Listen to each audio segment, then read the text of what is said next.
আসসালামু আলাইকুম। আমি ডাক্তার মমিনুর রহমান। আজকের হেলথ টিপস: মাথা ব্যথা নাকি মাইগ্রেন? মাইগ্রেন হলো এক ধরনের স্নায়বিক মাথা ব্যথা, যেখানে মাথার এক পাশে তীব্র ব্যথা হয় এবং সঙ্গে থাকে বমি ভাব, আলো শব্দে অস্বস্তি।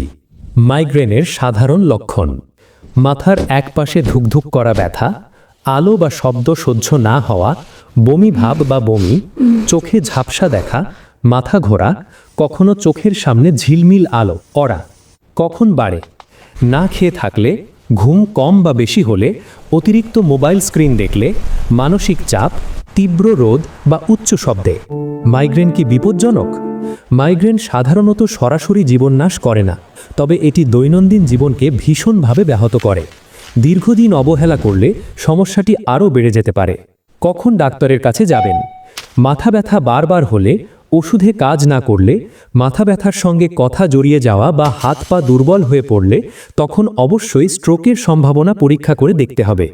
করণীয়: নিয়মিত ঘুম, পানি বেশি পান করা, মোবাইল স্ক্রিন কমানো, ট্রিগার খাবার যেমন চকলেট, কফি, ফাস্ট ফুড এড়ানো, ডাক্তারের পরামর্শ অনুযায়ী ওষুধ। আপনার মাথা ব্যথা কোন পাশে হয়, বাম না ডান? কমেন্টে লিখুন। এটি সাধারণ স্বাস্থ্য শিক্ষামূলক তথ্য, ব্যক্তিগত চিকিৎসার বিকল্প নয়। প্রয়োজনে চিকিৎসকের পরামর্শ নিন। ভিডিওটা শেয়ার করুন, জীবন বাঁচান।